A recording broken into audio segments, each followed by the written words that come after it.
I'm Marion Jones. Welcome to Second Wind, the podcast where rigor meets reinvention. Each Tuesday, we'll be sitting down with celebrities, influencers, and everyday heroes for a raw and real conversation about overcoming adversity. We'll dive deep into their personal journeys of transformation, from turmoil to triumph, and everything in between. So, set a reminder, grab a coffee, and tune in every week on Apple Podcasts, Spotify, or wherever you get your podcasts for your dose of inspiration as we help you catch your second wind.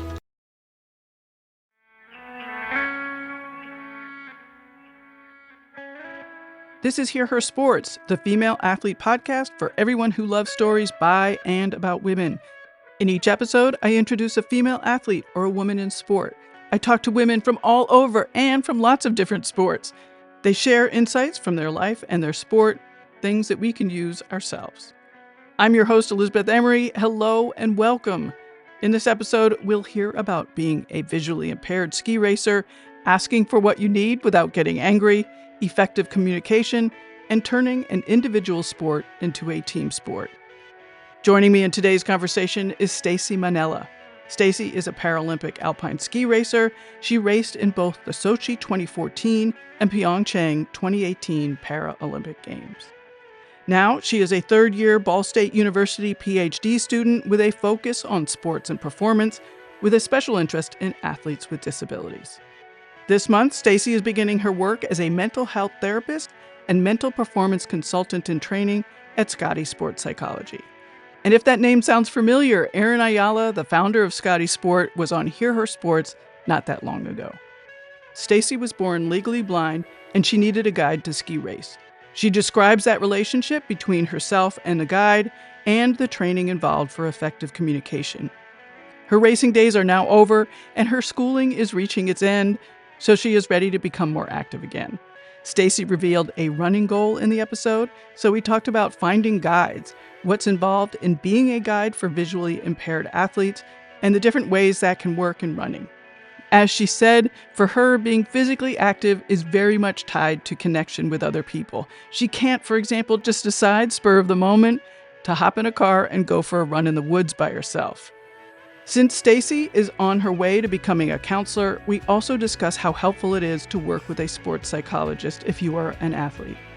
I actually believe that talking to a sports psych is a great way to start talking to any psychologist, because it's impossible to separate sport and life, so discussion of one easily leads to the other. Now, let's get to this episode. I am so very happy to introduce Paralympian Staci Mannella. Well, hi, Staci. Thank you for being on Hear Her Sports. It's so great to talk to you. I'm thrilled to hear more about what you're doing. Thanks for being here. Yeah, thank you so much for having me. Sure. I'd love for you to start out by introducing yourself. How do you describe what you're doing right now? Because you're doing a lot. Yeah, I am. I'm certainly overcommitted with the school piece of it. But yeah, how do I describe myself? So I was born with a genetic eye condition. It's called achromatopsia. And basically what that means is that I have very low visual acuity. I have trouble seeing specific colors, and I have a very hard time filtering light. And so what that means is that when I'm outside and there's a ton of light, it's really, really hard for me to see, and I can see very little. And because of that, I got into sport at a very young age. I started skiing when I was 4. My parents kind of had this idea that they didn't want this eye condition to limit my abilities. And for them, part of that was getting me started in sport at a really young age. And so sport has been a big influence in my life. I started skiing at 4 and started competing for the national alpine team when I was about 14. So I kind of got into ski racing then. And that was a huge part of how I understood myself as a person with a disability, as a woman, and was just a very big part of my adolescence. And that's kind of what has sort of sent me on this trajectory that I'm on now, which is I'm working to finish up my PhD in counseling with a focus on sport and performance. So I'm very passionate about supporting the mental health and mental performance of athletes with disabilities, of women athletes and essentially athletes who have typically been overlooked in their life. So, yeah, right now I have been living in Muncie, Indiana for a while. I'm finishing up my PhD at Ball State. And I'm about to move to Minneapolis to work in a sports psych private practice. Cool. That's awesome. I want to go back to a bunch of stuff. Yeah. I gave you a bunch there. Yeah. So you said that you couldn't see very much when you're outside when there's a lot of light. Mm-hmm. Like you can't see anything? Yeah, so I can see a little bit. So when we think about like blindness or low vision, we can think of that as kind of on a spectrum, right? So like there's very few people who have like absolutely they can't see anything at all. Most people have some sense of like light or some sense of figures. For me, I would say that I have like quite a lot of vision for someone who has low vision. So I can see what is around me, but it tends to be quite blurry. So I can give you a few examples. Like I will sometimes miss steps if I'm walking around and the sun is very bright. I like will not be able to walk into a room and recognize someone by their like face. I will always recognize them more so by like how their voice sounds. I am not able to like read signs when I'm like traveling or if I'm getting on a train, like see where the train is going or these types of things. So that's sort of like some very tangible examples of how having low vision like impacts my day-to-day functioning. So let's talk about how it impacts, for example, your skiing. So how, like what accommodations were made so that you could see? Yeah, so people like it was a very big juxtaposition, I feel like, when I would like walk around an airport with a guide dog and like ski boots slung over my shoulder. I had a lot of people that would come up to me and be like, help me make sense of this. Right. So I ski with a sighted guide. And we communicate via like Bluetooth headsets in our helmets. And we travel a ton. And we spend a lot of time together sort of honing in our communication skills, our strategies, and how we're able to effectively navigate a course. And so what that looks like is my guide skis in front of me, and we are on the course at the same time. She is required to complete all of the turns in the same way that I am and go through the finish in front of me. And so essentially that relationship really turns like skiing, which is like typically understood to be an individual sport, into like a team sport that's very much dependent on like our rapport and our relationship, and our ability to effectively communicate like both on and off the slopes. And so I have the privilege of working with two guides over the course of my career. So in Sochi in 2014, I had my guide, her name is Kim, and then in 2018, I skied with my guide Sadie. And so we had very unique relationships. And that work actually is what inspired some of my own research now. So for my master's dissertation, I actually studied that relationship between high performance visually impaired athletes and their sighted guides. Wow. And sort of the uniqueness of that, because it really like athletes tend to feel like they need to be like very independent, and are solely focused on like themselves and like being the best that they can be. And this relationship really like changes that, right? Like you have to focus on like this unit and how we can like effectively communicate with one another to be the best that we can be and sort of like complement each other in that way of like, you know, I can't see, so I need some things from Sadie, but at the same time, like I offer a lot to that partnership as well. And like in terms of getting us organized, in terms of like planning, in terms of like making sure we're fed when we're away, these kinds of things. So yeah, it's a very unique partnership that I've really enjoyed like being a part of and learning more about through others' perspectives as well. Can you give an example of like what kind of things you're talking about as you're skiing down the hill? And what kind of information she's giving you? Yeah, definitely. So, you know, when you're communicating at like a high speed in a high pressure environment, we're wanting that communication to be clear and concise and consistent. And so we had like a variety of terms that we typically used for different things in different sections of the course, like turn radius. So like how long you're going to stand on one ski for, switching directions like when needed, And then also changes in the rhythm of the course. So she might give me like a heads up that, for example, like things are about to tighten up and I'm going to need to move quicker. She also might give me cues around terrain. So like if I'm about to drop over like a knoll, if the snow condition is about to change, like so for example, sometimes like the top of the course is a little colder, the snow might be harder, but then somewhere in the middle it changes to a little softer. And when the snow is a little softer, it means we need to be a little bit more gentle on our skis. So that might be some type of cue that she would give me while we were skiing. But it was always planned out, and so I was always like aware that this was going to come up. We would like inspect the course in the morning, look through what was going to be coming up, and then like have a plan for how that was going to be communicated. Were you able to pre-ski the course so that you could sort of memorize what was going to be happening? Sort of. So similarly to an able-bodied ski race, para skiers do what's called like an inspection run. And so you're not allowed to ski it at full pace, but you're allowed to sort of wedge through slowly so that you have an idea of like how it's set and the tactics that you need to take in order to get through. So that's kind of the time when we would chat and plan like what it's going to feel like and what communication was going to be most effective for specific parts. And how did you train for this communication? I mean, you said you had these sort of cue words. Those obviously, had been pre-planned.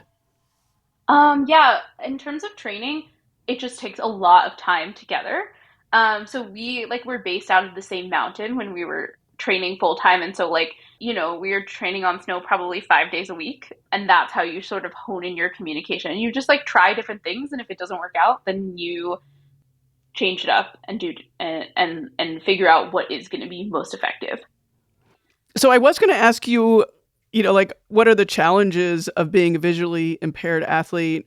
There's some obvious ones, but are there ones that we might not sort of know, just, are less obvious? I mean, I think like the challenge is like when you work with another person that closely, obviously there's challenges within that relationship, right? Like working through different conflict. There's a lot of like interpersonal like things that come up, like if we're not getting along too well off the hill, there's a pretty good chance that our performance on the hill is not going to go great. And so learning to have that like those interpersonal skills, I think was quite a challenge.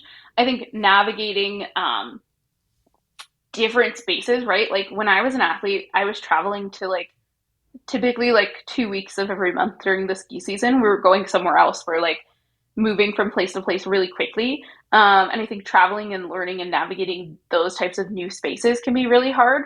Although like having a guide with you all the time is also like kind of helpful with that because it's sort of a built-in person that sort of supports your needs, whether that's on the hill or off the hill. I also think like this piece around like understanding, right? Like I perform sport in a very different way than other people do. And I imagine like that piece is like other individuals who maybe don't embody what we typically see as like elite athletes might feel this way too, where it's like people don't really get it, and there's a lot of confusion around like what that actually looks like, and like if I am actually a a high performing athlete. So I think that's part of it too, and like that's not even just like the general public. I would say also like understanding within the Paralympic space too of like coaches and how to navigate athlete guide partnerships or like how to work with specific disabilities and these kinds of things. So yeah, I'd say off the top of my head, those are the challenges that I'm thinking about. Well, I want to ask you more about this, that you perform sport differently than others do. Talk about that a little bit more. What do you mean?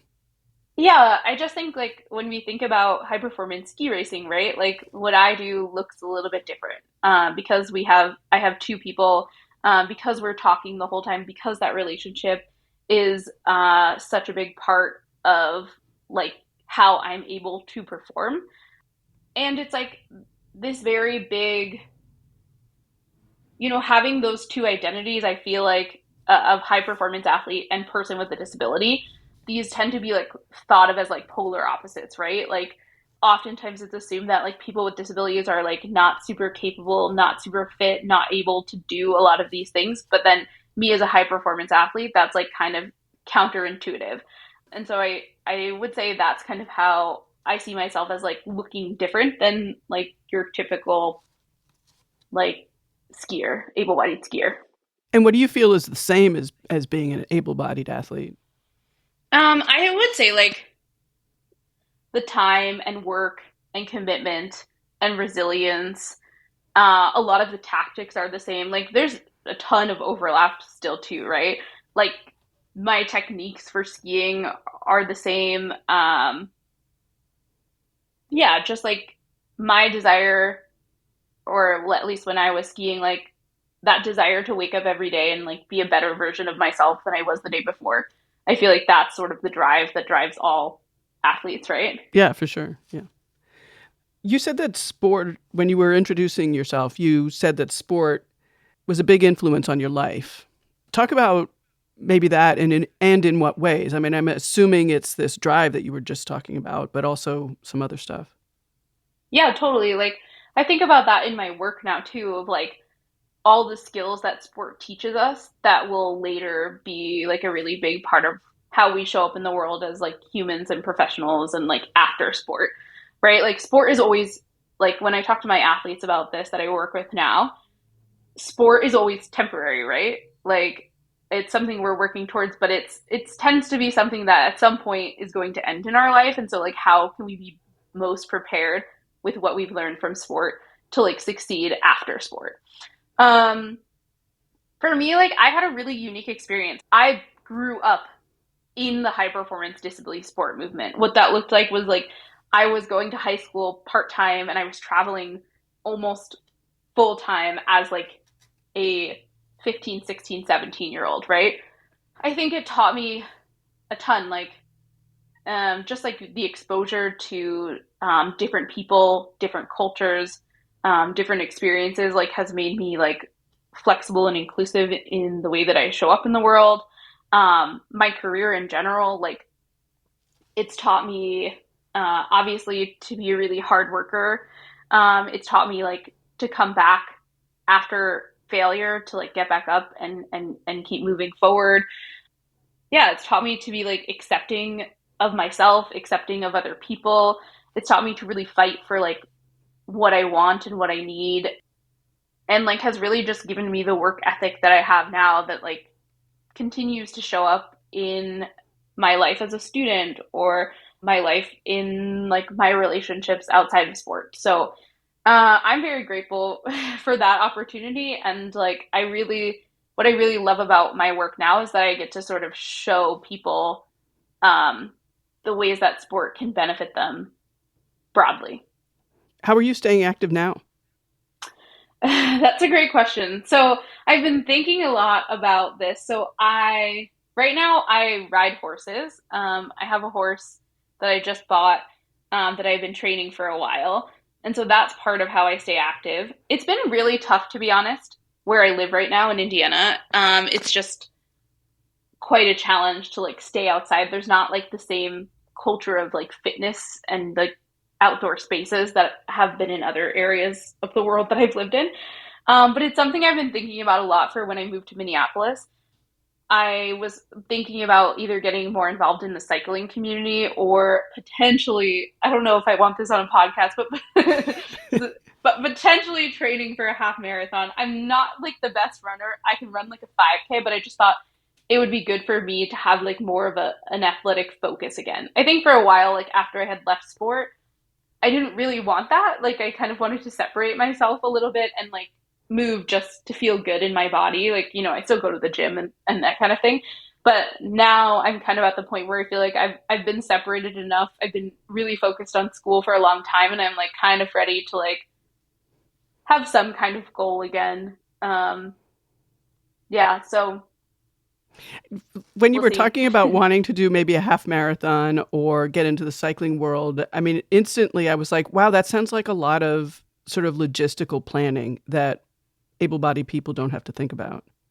Oh, for sure. Yeah, and that's funny you say that because like I've already been trying to connect with different groups where I'm moving to like find people that would want to like pilot a tandem bike or like do some cited guides for running or like these kinds of things. I think like what people uh this is kind of back to your question around like challenges, but I think like what people don't understand is that like for me, my physical activity is very much tied to like connection with other people. I can't really just like drive myself to a park and go for a run, right? Like like I do have enough vision that I will map out like one loop in my neighborhood. So for example, right now like I run 6 blocks up and across and 6 blocks back, and it like is almost exactly a mile. I know like every part of the run where I could have a tripping hazard. Like I just like memorize all of that, but I don't really have the luxury of just like being in a new space and going for a run.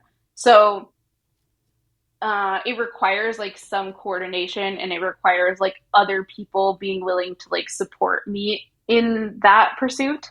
And that can be really hard to find sometimes. Even like now when I go skiing just for fun, like I have to find a guide. Right. And that can sometimes be like a big barrier to access for sports for lots of people with disabilities. Do like I'm thinking like I wouldn't mind running with somebody else, but is it is it more than that? I mean, what if somebody wants to start guiding visually impaired runners? What does that involve? Yeah, I think it's kind of different depending on the person. For me, like if I'm running with someone, I don't really need to be tethered to them. Like I can kind of just run next to them. I will be very explicit about the types of cues that would be really helpful for me. So for example, like I would tell them like anytime the terrain becomes uneven or anytime there's changes in the elevation, anytime we're making like sharp turns or if there's something in our way, those would be times when I would ask for them to like give me a little bit of guidance.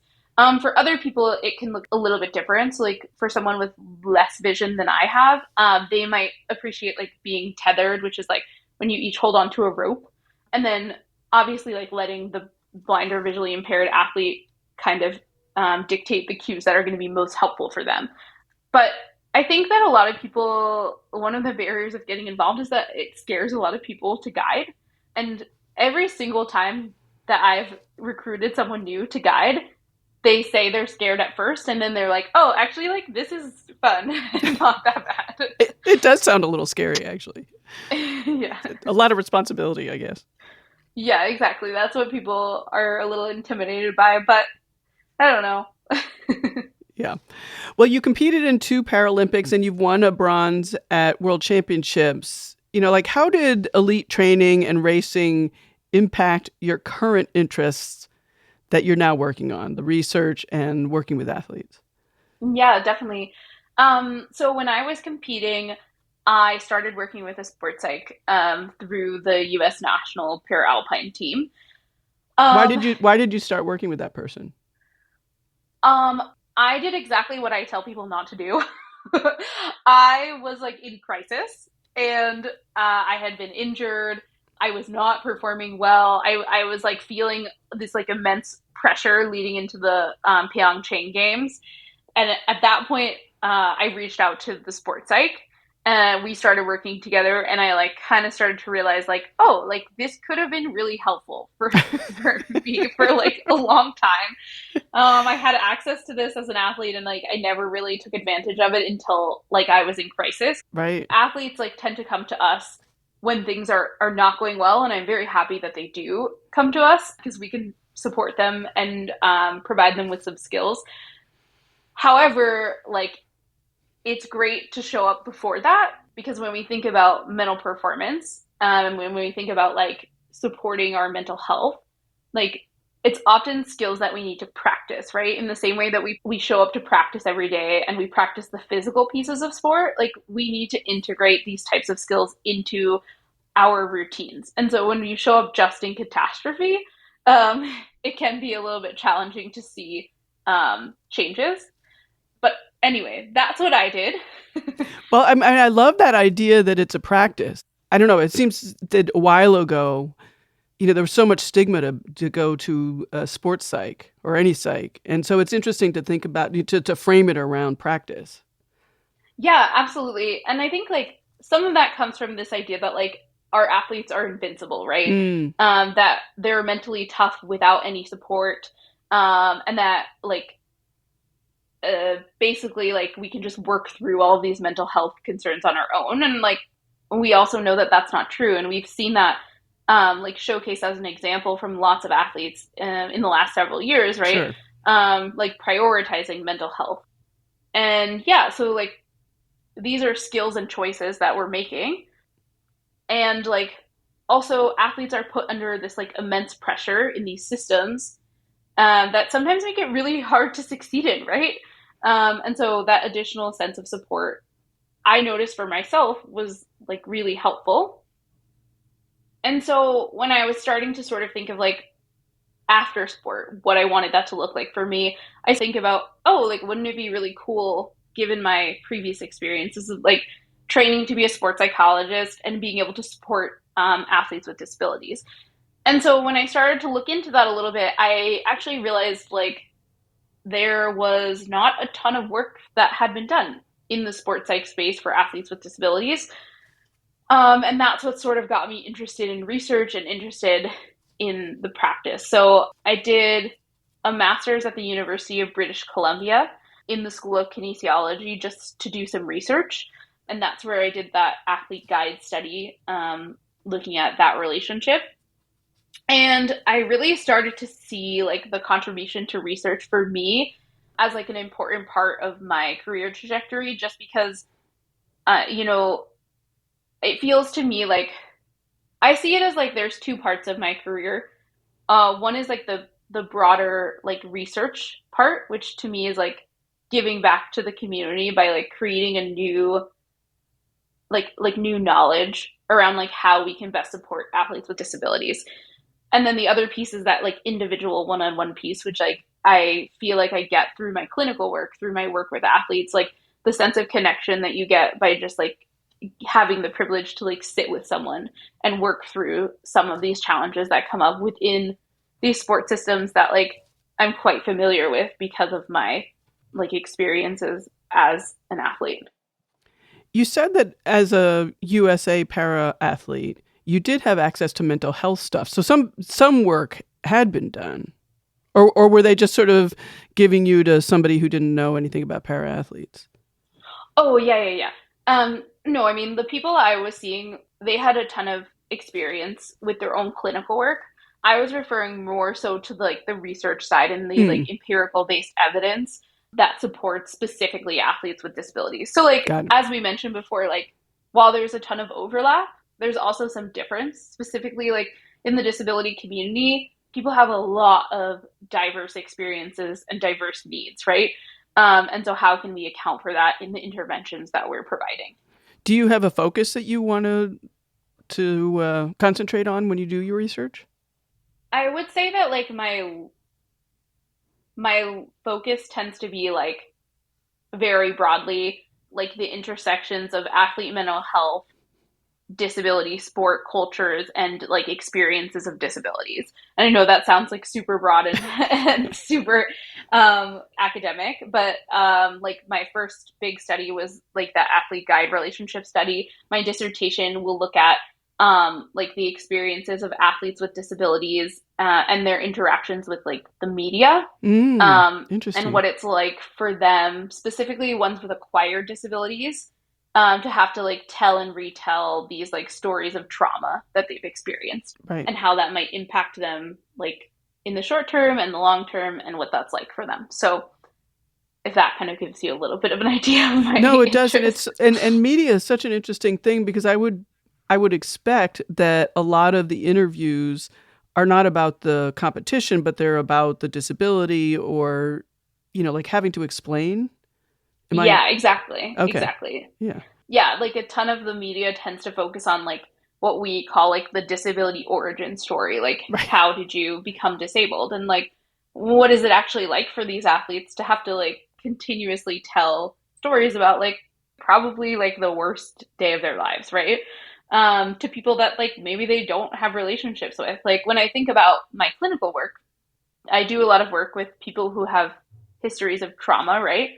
And like we scaffold for that work. Like we take some time to like build relationships and build safety. And we don't necessarily do that when we're trying to get a good story, right? Right, right. And like the types of stories that people read are the ones that like have emotional pull. So in some ways, like I imagine reporters actually really want to get at the like heart and emotions of that. And in other ways, like how does that impact the like well-being and longevity of our athletes? So yeah, that's what I'm interested in. You're going to be working with Staci Sports Psychology. So what are you going to be doing with them?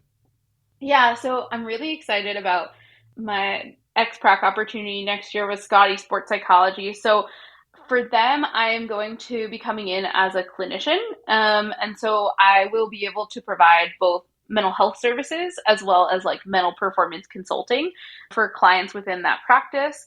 And then another big piece of that for them is like group settings and workshops with different sport organizations. So Oh, that sounds cool. yeah, it's really awesome. I'm really excited to be a part of it.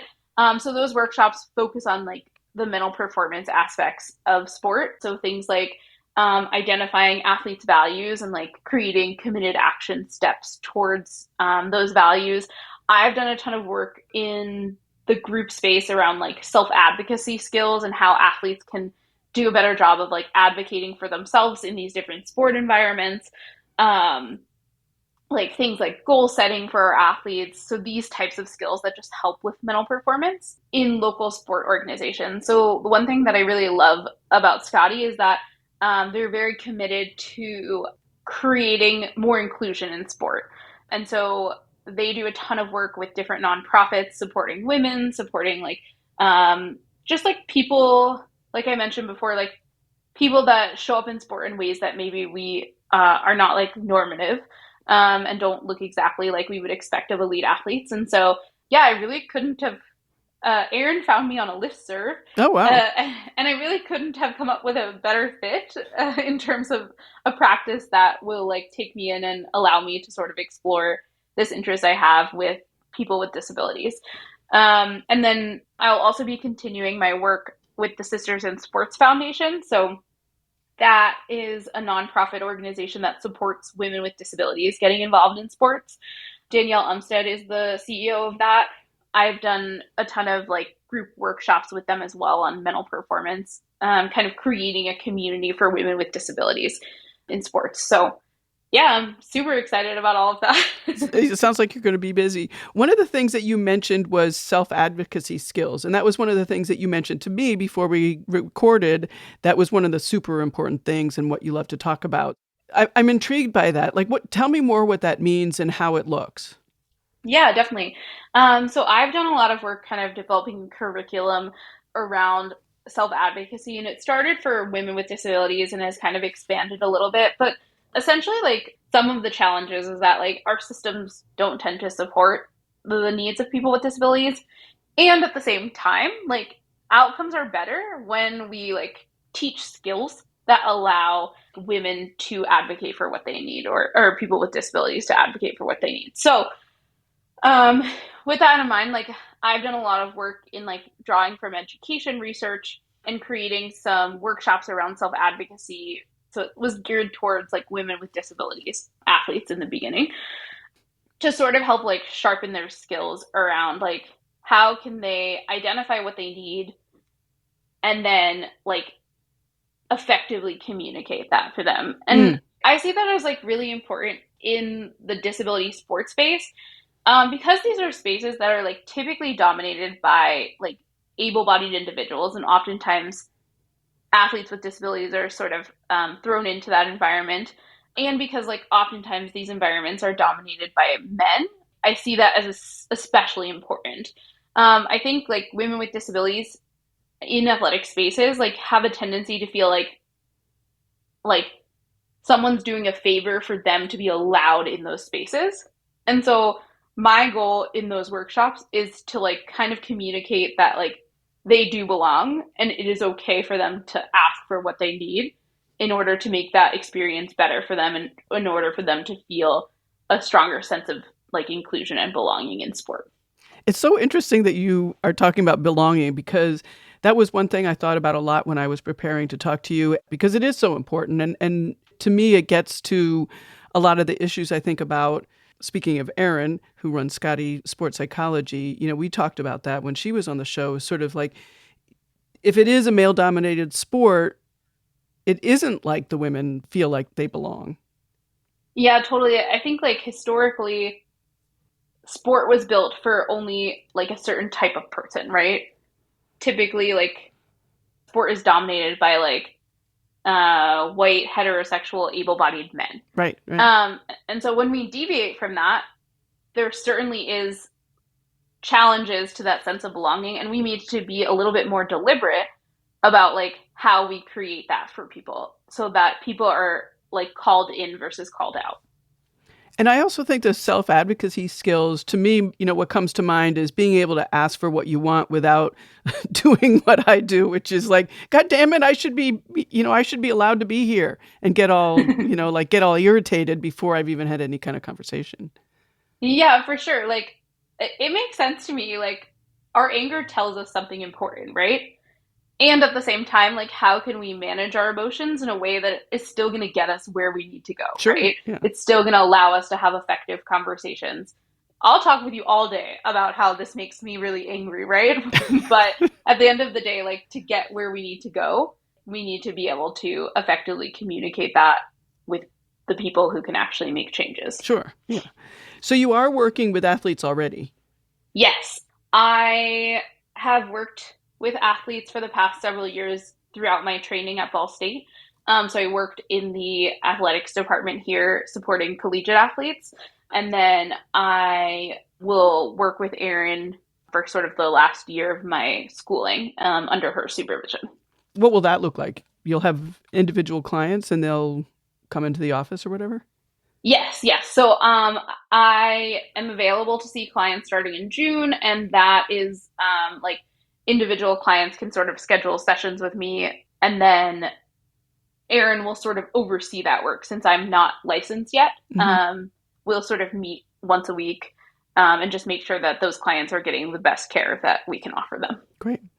And what's your end goal? Good question. I go back and forth a lot. Like for a long time, I kind of saw myself working in like a USOPC position. The USOPC has like currently like 14 psychologists on staff. And in that position, I could work with like a ton of Olympic and Paralympic athletes, and that would be excellent. I also sometimes see myself just staying in the private practice setting and seeing like a broader range of people and like offering services such as what the ones that I talked about that Erin offers, like for different sport organizations, and getting to see a broader range of athletes and from different like parts of their careers and sports and stuff. So I don't know. We'll see. Yeah. Do you know what really excites you, or have you discovered what really excites you when you're working with individual clients? Is there something in particular? Well, I've seen a ton of presenting concerns.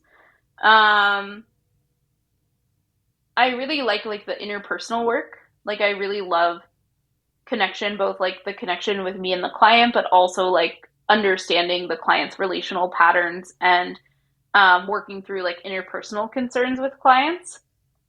In terms of like the mental performance piece, I think I'm still kind of like learning that, and we'll see if something sort of draws me more than other things. Right. Well, it has been great to talk to you. I'm so glad that we got together. Thank you to Erin for that. Appreciate it. Yeah, thank you so much for having me. I really appreciate it.